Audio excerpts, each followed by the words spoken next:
So, welcome to chapter 6 of this series of classes on popular culture in Britain since 1945, and the second one in which we look a little bit at the theory. What does popular culture mean? What does high culture mean? And so on. We looked at that a little bit last time, and I'm going to continue now. And I just finished the last chapter talking about how, although all of these things you see on the screen can be counted as popular culture, in fact, the grammar of each one is quite different, and in particular, the amount of money and the people you need to know to get going in one or other of these is quite different too. Now, within popular culture, we sometimes identify subcultures, and here's just a very short list of a few of them.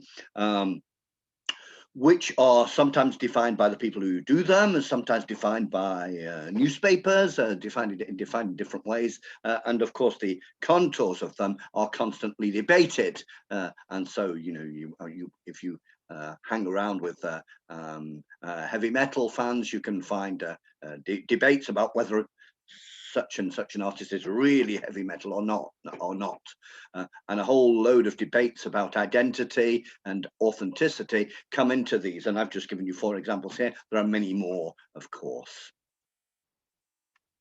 The other question, some of the other questions that we might want to look at in connection with popular and high culture are on your screen now. What kind of culture is legitimized by established institutions? Well, you've been in an established institution, the university in France for some time, and then at school before then. And so you can understand how much did you learn about art in galleries and how much about street art, how much did you learn about high culture, literature, classical music, and how much did you learn about popular culture? Yeah, so it's clear that high culture is much more legitimized by established institutions, even if those barriers are less strict than they used to be.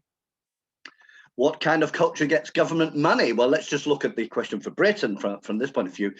Certainly, high culture normally gets government money more or less automatically. The national opera in every European country is extremely expensive, because opera is extremely expensive, and it certainly does not pay for itself, but is very much subsidized by public money. Similarly, concert orchestras and so on. Popular culture has more chance of getting public money today than 50 years ago, and certainly if you have a festival of music, for example, across Britain, it's quite common to have a melas, which are festivals of dance, music, cooking and culture from the Southeast Asian continent, from India, Pakistan, Bangladesh. And it's quite common for them to get some of their money from local government, as indeed would a jazz festival, would a folk festival, and so on.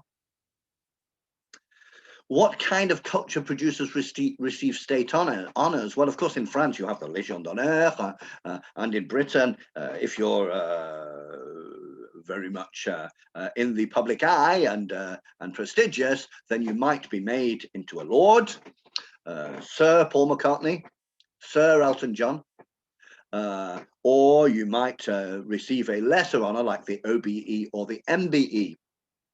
Now, if you should want this sort of thing, I'm sure you understand that high culture has received far more of these honors, and for a longer period. That is, for many decades, and all through the 20th century, a composer like Benjamin Britten, for example, of high culture, or perceived as high culture, would have much more chance of receiving a state honor than would a producer of popular music. That has changed a little, very slowly, from the 1960s. Very slowly, you began to get producers of popular culture receiving state honors from the Queen. And this obviously has an important symbolic thing. But even today, the far more high culture receives such honors than popular culture. What kind of culture performs the transgressive? Well, this is obviously popular culture. Not always. But one very frequent factor, one very frequent component in popular culture is the performance of the transgressive. Yeah, the punk rebel or the rock rebel, or even the the riot girl rebel, or the many other rebels. Indeed, when I say performs the transgressive, even producers of popular music who may not in themselves be particularly subversive or radical or rebel, nevertheless they will tend to perform it, that they will tend to be used. And I think you saw examples in the United States recently when the Super Bowl star performer of popular music was using symbols from the struggle for Black liberation. What kind of culture is taught in schools? Well, I already mentioned this higher up, of course, much more high culture, but again, this has changed. But what is the nature of this change? Is it a continuous change? That is, we have 10, maybe 10% popular culture, and it's going to become 20% and 30% until really popular culture has a huge place in schools? Or is it a token representation which is not necessarily going to go much further? And finally, in universities, well, I remember when I first began teaching the history of popular music in university, I had to work to get the permission. It wasn't automatic. It wasn't automatic. If I had suggested a course on the history of British painting, nobody would have had any problem with that. But the history of popular music, they did accept it, but some of my colleagues were unhappy about it. And indeed, at different moments, because I've been working now for 15 years on the history of popular music, and at different moments I've noticed that sections of the university media are unhappy with that. Unfortunately, occasionally powerful sections, but no, I managed all right in the long run. Okay, so some of the questions about what happens, and then of course we're most interested, because in history all interesting questions begin with why. We're interested in why, what is it about high culture that establishments need, and what is it about popular culture which appears to threaten some values of the establishment. Now, I just want to, before going into the theorists, I just want to mention some of the crossovers that have been more and more visible over the last 20, 30 years, and more so today. And perhaps the internet makes this even more possible. And here I have a page from the Mail Online, the Daily Mail, then conservative popular newspaper in Britain. And here is a presentation of classical music, the 50 classical tracks that will change your life. Now, this is interesting because they're presenting classical music with a language which is usually used for popular culture. Now, reggae changed my life, punk changed my life, hip hop changed my life, is the things we expect to see, whereas we don't normally expect to, that I listened to an album by Beethoven and I've never been the same since. That is to say that this form of emotional involvement and hyperbole are very much typical of popular culture. But here we have them applied to classical music, the 50 classical tracks that will change your life. Think classical music is only for highbrow types? Nonsense, says Radio 3's Susie Klein, as she chooses your personal playlist of 50 timeless masterpieces. And there's a lot of things to take apart. Then highbrow, you would perhaps remember, I mentioned it in the last class, means intellectual, full of brains. So this presentation suggests that ordinary people are a little nervous of classical music because they think it's for the intellectual elites. And I'd be interested to see if I wonder if you and your friends still think this. If one of your friends says, "Oh, I'm going to a Beethoven concert tomorrow," would there be some other people to say, "Oh, you're an intellectual, then are you?" Is this still the case? I'm not sure. And so she is fighting back, Susie Klein, against this idea, and also Radio 3. Yeah, Radio 3, there is Radio 1, 2, 3, and 4, the most important of the BBC radios. Radio 1 for this year's music. Nothing from last year. Radio 2 for popular music, since the 1960s, fundamentally. Radio 3 for classical music and jazz. And Radio 4 for intelligent speech.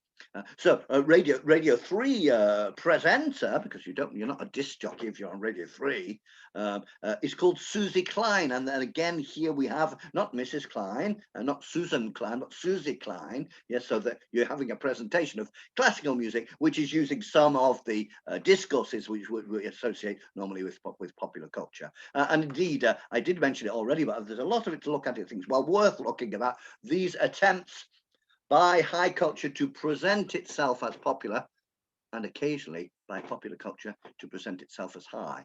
Some mergers. Nevertheless, these are minority phenomena. So here we have a 2017 campaign for Scottish opera. Yeah, Opera Myths Debunked, number 243. You don't have to dress up for the opera. Dress up, dress down, it's up to you. So this is a fascinating idea. Of course, it's a humorous presentation, because there they are, extremely dressed up but looking unhappy, and they're probably somebody extremely famous, but I'm not very good with faces. The first piece of humor here is Opera Myths Debunked, number 243. This is the voice of somebody saying, yes, I'm an opera lover, and there are so many things people believe about opera which are not true, number 243. Slightly humorous, yes, that's rather a big number. This is a poster to encourage people to come to the opera. You don't have to dress up, so you don't, and it's true, I think, that still today, less than 40 years ago, but still today, if somebody insisted you or invited you to the opera, you might ask, oh, do I need to what do I need to wear? Huh? And so it'd be interesting if some of you have been to the opera in the last year or so. It'd be interesting to think about how many people were dressed up, because I know some people are not dressed up. I've been to the opera 3 times in the last 10 years, I think. I know some people are not dressed up, but this is an interesting idea. And so this is a campaign. Now, why does the campaign exist? Well, it's partly because Scottish opera, like all operas, or almost all operas, receives public money. They're under a certain amount of pressure to say, yes, our opera is for everybody. Now, this may be true, it may be not true, but they're under a certain amount of pressure to present it in that way. And here we have an example almost of things going slightly the other way, This is the Star Wars and the Star Wars film. You could see the Star Wars film, but instead of having the music coming out of the speakers from the recording of film, you have a real orchestra there playing the music. In ciné-concert, that's called, and you can see. I've never been to the Zénith in Montpellier, but I imagine that there is room for quite a lot of people. At least there was room for quite a lot of people before the latest restrictions. So here you get something absolutely fascinating, where very much popular culture, the Star Wars, is presented in link with classic high culture, the classical orchestra. And it's interesting to wonder, why is this? There are many possibilities, and some of them might be difficult to prove. Is this middle-class people who like Star Wars but think they ought to like orchestras, who feel more important because they've gone to a film with an orchestra? Some of the people who go to this ciné-concert will be convinced that it's better that way. Can you prove that it's better that way? Is this better than the recorded music? Can you really watch the orchestra and watch the film? I don't know. But interesting. So an attempt to mix the two together. Here's another one. This one is from Paris. The Michael Jackson, the Symphony Experience. So we have an orchestre symphonique, a symphony orchestra, but they're going to play Michael Jackson music. And again, it's obviously the mixes together. Again, is the orchestra there because of its implication of respectability, its implication almost of high culture, of bourgeois culture? Is this just, ordinary people wanting to feel more important by participating in something which has the form of high culture? And there is a recent Star Wars film concert. I'm afraid I didn't go. I might go. I like Star Wars, and I'm interested to see if it makes any difference. And it'd be interesting to see what classes of the population are attracted here. Is this a middle class thing? I don't know. Just one more little example here from, I can't state a couple of French examples, but I'll come back to Britain, don't worry. Simon and Garfunkel, now that's not the example, but this is Arte Concert, and as you know, Arte is generally pretty much associated with high culture. Pretty much associated with high culture. And here, what is interesting here is the list of musical experiences which are proposed here, and you can see then there is the l'Orchestre National de France, and there is Salle Insonite, and in the middle of them there is Simon and Garfunkel. So this is interesting that, you know, most of it is high culture, musique savante, but we have Simon and Garfunkel in. Now Simon and Garfunkel, though, however, is not any old popular culture. It's established old popular culture, so perhaps Arte would have more difficulty putting on a recent concert by a recent rapper. It's interesting. So there's this struggle going on for legitimacy, for what has the right to go on the prestigious television things. So I'm going to move on to some thinkers who have talked about popular culture. And the most important one we're going to spend some time on is Adorno, because he was the grandfather of the study of popular culture, and in particular popular music. And people like myself who work on studying popular music and writing about popular music, we love Adorno and we hate him. We love him because he asked some very good questions, and we hate him because he didn't have the same answers that we did. So Adorno, Jewish guy who wrote before the Second World War, and certainly experienced anti-Semitism in his career, and he wrote this book, Dialectic of the Enlightenment, written in 1944. Not easy to read. But he is one of the first writers, sorry about the typo there, one of the first writers to systematically write about popular culture, even if from a rather negative standpoint. And he is the origin of these different ideas that really popular culture is to control the people. It's just fed to us to keep us quiet. These sort of ideas have a past that goes back to Adorno. But first of all, let's be positive about him, because I'm going to say bad things about him in a moment. Adorno asked important new questions. Why does popular music make so much money? What does it do for people? What is its aesthetic and psychological value? What happens when people listen to it? How does it affect their lives? And like I say, one of the reasons that we appreciate Adorno is because he was the first person really to ask these questions, and these are important questions.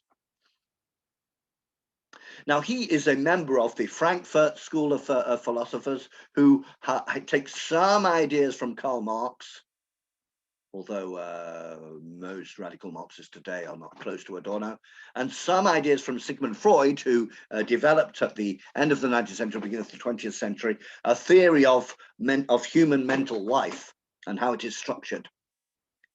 And they use these ideas for tools of social criticism. And in particular, Adorno uses Marx's idea of commodity fetishism to analyze the phenomenon of popular music. Now, Adorno goes through Marx's ideas and chooses this one, which he finds particularly useful. Now, Adorno is not only a philosopher, but also a musician and a composer, a student of Schoenberg's. That is, Alban Berg was a student of Schoenberg, and Adorno was a student of Alban Berg.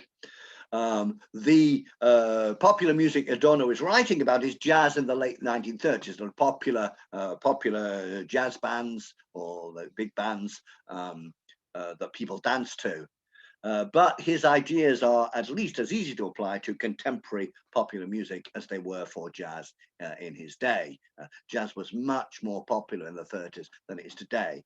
Today, it's a minority interest, quite a prestigious minority interest, whereas at the time, it was really the popular music. Yeah. Now, the basic idea that Adorno wants to put over is that popular music is no good. It's all about money. And when he says popular music, he includes the classical music, the most popular classical music, Mozart, Beethoven, driven in concert halls. And he says all this music is driven primarily by commercial interests. And this is what he says: music, with all the attributes of the ethereal and sublime which are generously accorded it, serves in America today as an advertisement for commodities which one must acquire in order to be able to hear music. And so we'll go into a little bit of detail. In other words, what is he saying? He's saying that commercial music, pop music, jazz, and I'm sure he would apply it to all the other kinds of music we've seen since, from rock and roll to hip hop, that this music exists in order to sell CDs, stereos, streaming subscriptions, concert tickets, that it's just a way of making money, and that the money is at the center.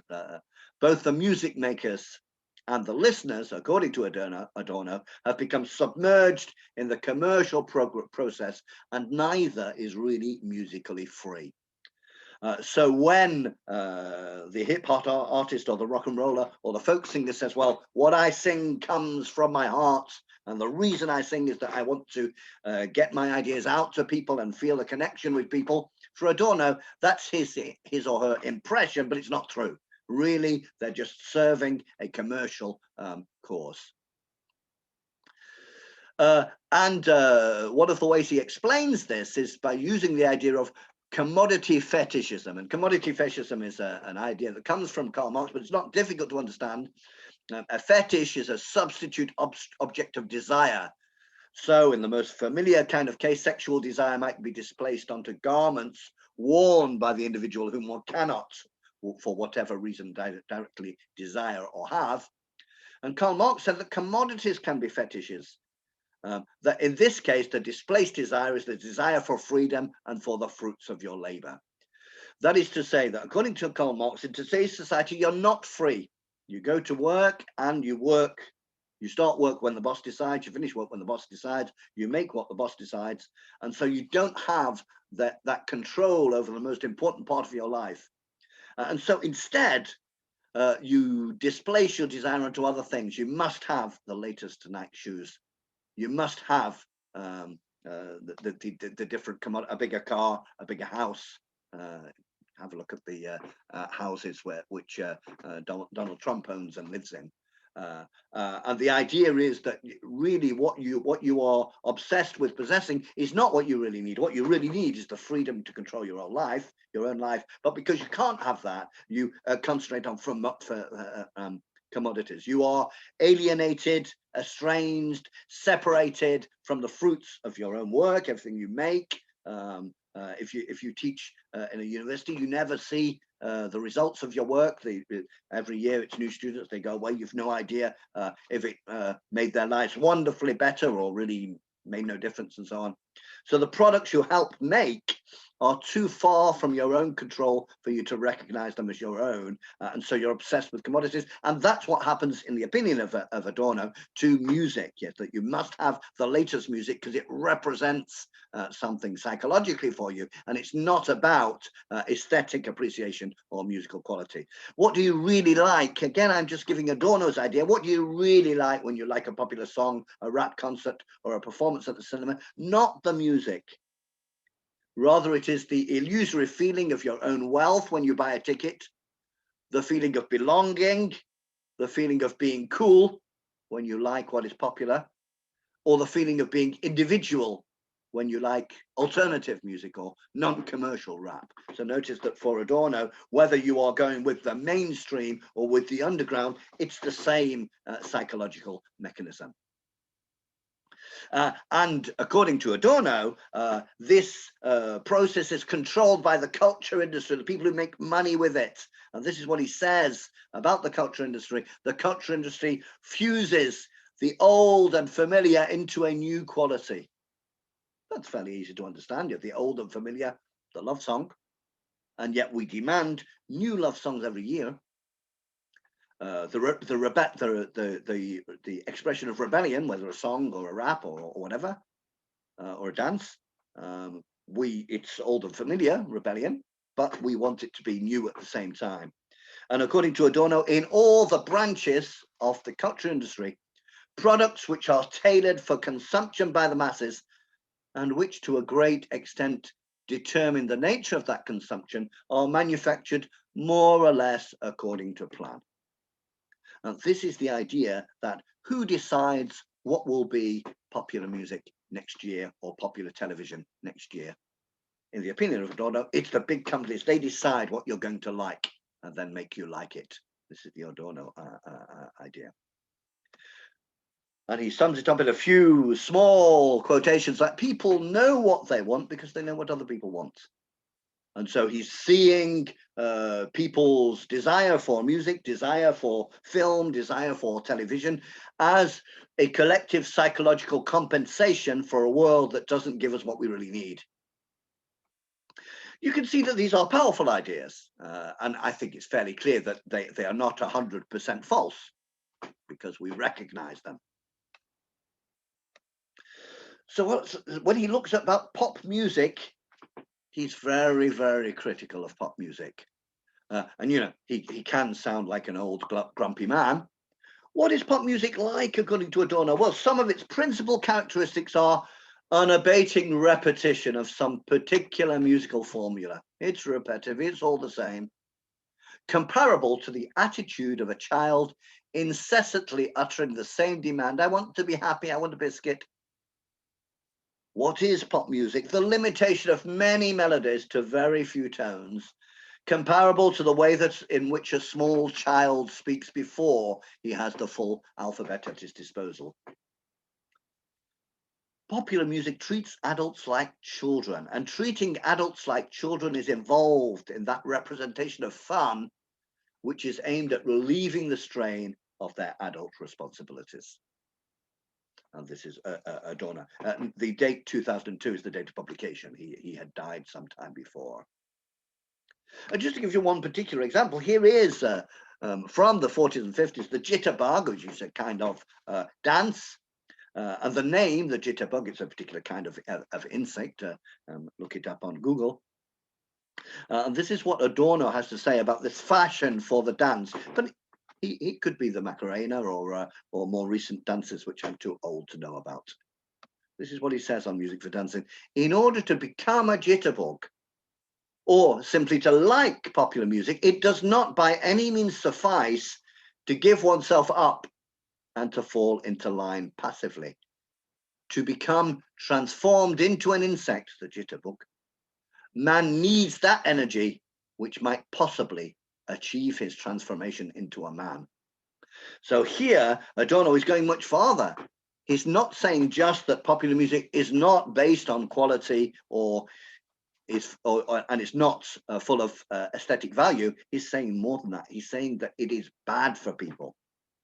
That because they rely on this kind of activity, dancing, singing, ça donne pas envie de sortir en boîte avec Adorno, hein, ça c'est sûr. That because they like this kind of thing, this is stopping them from becoming complete human beings and understanding their society and acting on the society. So Adorno going quite a long way there. And when they're listening to it, what does he say about listening to popular music and listening to commercial music? The commodity system of music requires regressive listeners, that is childish listeners, une régression. Hein? Their primitivism is not that of the undeveloped, the people who listen to popular music. Their primitivism is not that of the undeveloped, but of the forcibly retarded. Whenever they have a chance, they display the pinched hatred of those who really sense the other but exclude it in order to live in peace. So Adorno has a long list of the dangers and damages and general horribleness of popular culture and popular music. But what's interesting about it is that rather than just a grumpy old man saying, it's all the same, I don't like it, when I was young it was better, he's giving detailed philosophical reasons, psychological reasons as to why, and that is very, very useful for us.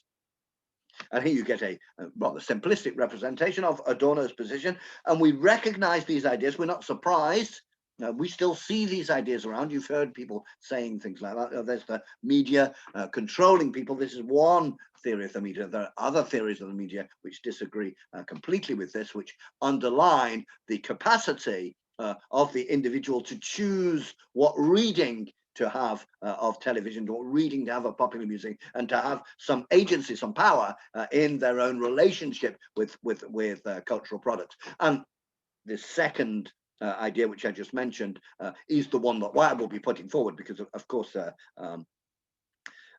if there is no value in popular music, I would find it difficult to justify spending so much time studying it.